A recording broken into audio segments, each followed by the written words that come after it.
Assalamualaikum warahmatullahi wabarakatuh. Kami dari kelompok 8 akan membawakan dengan tema sistem pelaksanaan, pemantauan, dan pengawasan yang beranggotakan Fitriati dengan NIM 206180097 dan saya sendiri Lailatul Mutahharah dengan NIM 206180107. Saya akan membahas mengenai pengertian sistem pelaksanaan. Sistem pelaksanaan itu adalah rinsta membahas cara how mencapai tujuan dan sasaran what when, oleh karenanya merupakan faktor yang sangat penting dalam mewujudkan visi dalam rangka misi organisasi.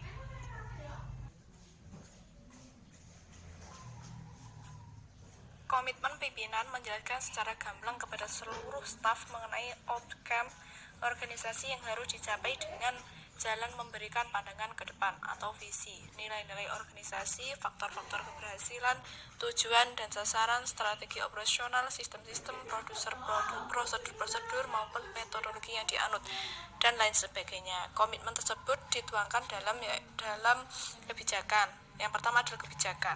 Kebijakan itu sendiri antara lain wewenang atau tanggung jawab manajemen. Yang kedua adalah dokumentasi berbagai sistem kerja bagi setiap level manajemen.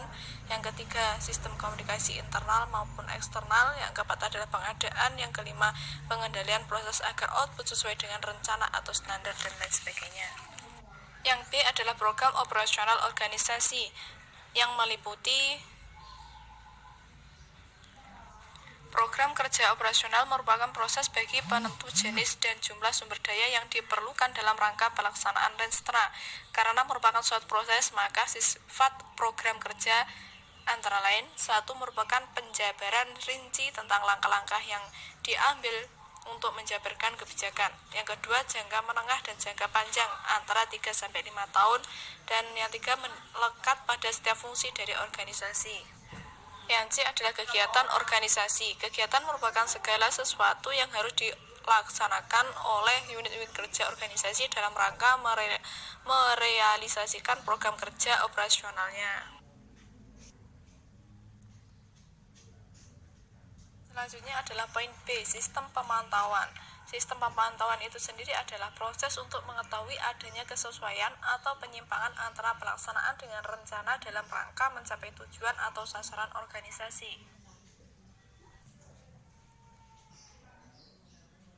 Sistem pemantauan membahas mengenai fungsi pemantauan.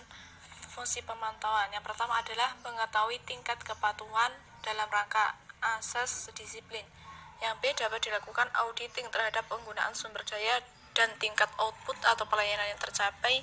Yang C memperoleh informasi dalam rangka membantu untuk menghitung adanya perubahan sosial ekonomi sebagai dampak outcome daripada suatu program atau kegiatan organisasi. Dan yang D adalah menghasilkan informasi yang menjelaskan mengapa outcome dari program atau kegiatan berhasil atau mengalami kegagalan.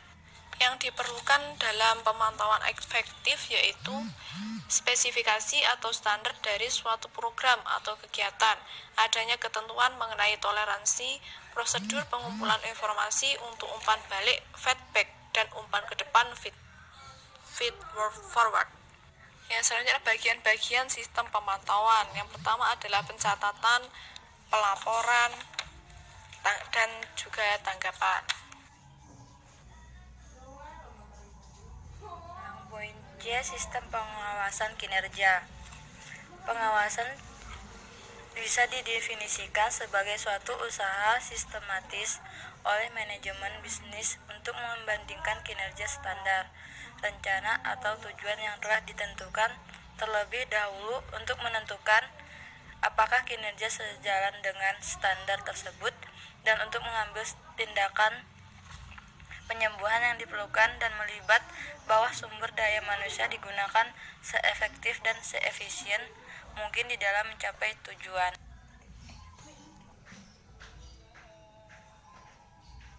Dibahas dalam sistem pengawasan yaitu A. Penyelenggaraan pengawasan, B. Yang mendorong keberhasilan sistem pengawasan, dan terakhir C. Langkah-langkah mengembangkan sistem internal. Mungkin cukup itu yang dapat kami sampaikan. Ada kurang lebihnya saya mohon maaf. Akhirnya wassalamualaikum warahmatullahi wabarakatuh.